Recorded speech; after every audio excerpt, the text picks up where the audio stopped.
Hi, today on Inspiration we're at RMIT talking with Karen Webster, Director of Fashion. Thank you so much for joining us. Oh, what a pleasure. Thank you for coming in and seeing me. How did you rise to such a prominent position within the fashion community, especially in Australia? I think it's a combination of a lot of things.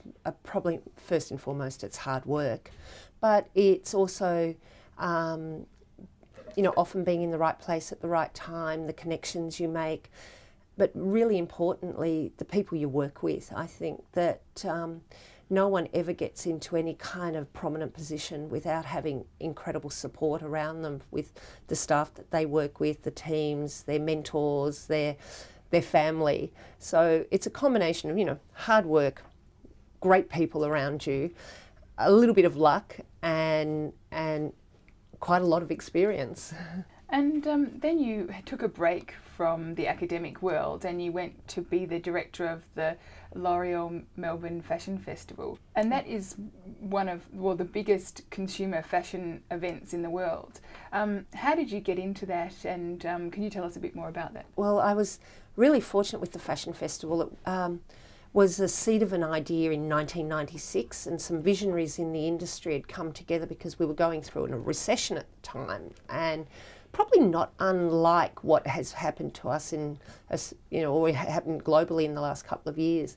But everyone was having a bit of a whinge, The manufacturers in the industry were blaming designers, or the retailers were blaming the manufacturers, and, kind of no one was getting together and saying, this is what we're doing right.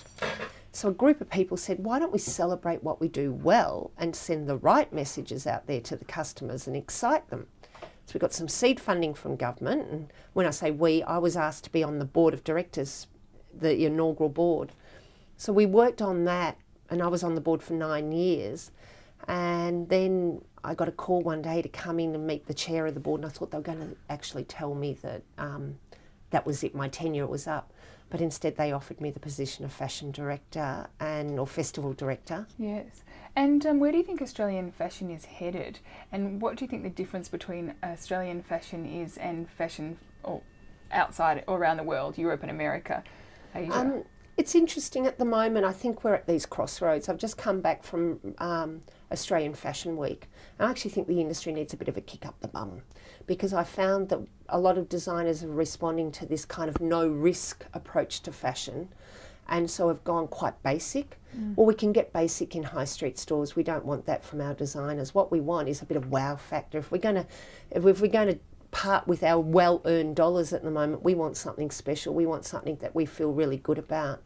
And so we've talked to our designers here at RMIT about that they've actually got an opportunity now to really take fashion in Australia to the next stage.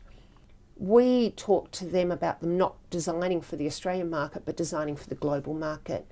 With the way that we've now got access to the world through online mediums, you can be working in this office for anywhere in the world, producing anywhere in the world.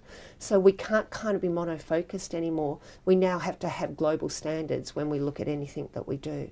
You're in the middle of completing your PhD, and it's on sustainability and fashion.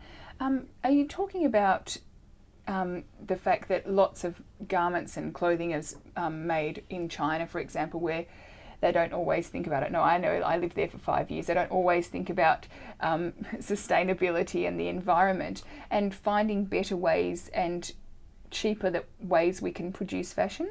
We have a major problem in the fashion industry, but we do in many product industries, but the fashion industry especially is not sustainable into the future, in that we cannot go on producing as many clothes as we do at the speed at which we do without it imploding. We're churning out so much product that we're putting new things into store on a weekly basis. Well, our wardrobes don't need to be replenished that much. I noticed here that you have a clothing swap meeting here, and also it's one of those things that is really growing in the fashion industry. I know there's websites that you can borrow dresses and you can swap your old clothes and your old designer clothes, and I think that is definitely somewhere we're headed. Do you think that do you have some, I don't know, tips, or do you have the 5 things that every woman should have in their wardrobe that is not, you don't need a huge wardrobe, you just need a capsule collection, I guess, for yourself. Do you know what, I personally don't necessarily like those dictates that Yeah. every woman should have this in their wardrobe. Because my belief is that every woman should be different. That what fashion is an expression of your own personality. It gives you confidence. It's about self-esteem. It's about you feeling good about you. So if I start dictating to other women, this is what you should have in your wardrobe, it's really only me applying my own ethos or sensibility. Fabulous advice. Do you think the fashion industry has a responsibility to promote healthy body attitudes and self-confidence in women particularly? Well, you've triggered an area for me that I'm passionate about, and I've been actively involved in this area. I've sat on committees for the Victorian State Government in relation to body image, and especially on creating a media code of conduct. And I do think, yes, everyone has a responsibility on sending the right messages. And the fashion industry especially, we often get blamed, when I say we, the fashion industry gets blamed for a multitude of ills around this area, and often it's not always valid that the fashion industry should be blamed for these things, but we do have to take responsibility. And whether that's about how we airbrush images or Photoshop images, right through to the size of the models that we put on a catwalk, and the sizing structure that we offer in our garments. And I think that there has to be diversity, and we have to celebrate healthiness across all of those arenas. So, this is something I was determined to bring in as part of my tenure at the Fashion Festival. So I did set a whole series of protocols around working with models, and we used to have a nutritionist always on site working with us, because I'm not an expert. I needed someone who was, that could provide the right advice, and also just talking to our designers and our industry about how they present themselves out there through their communication, and what merchandise they also offer in store. Having a wide range of sizes and shapes available to the customer, so people don't feel intimidated or that they won't be able to fit into a certain designer's clothes. That's exactly right. And one thing I'd love to do is ban the term plus size. Yes. I find it offensive. We don't talk about minus size, so why do we call it plus size? It's just size. Another size. Yeah. And women can be beautiful no matter what their shape or size, so we don't need to actually pigeonhole it in a negative way. Very inspirational.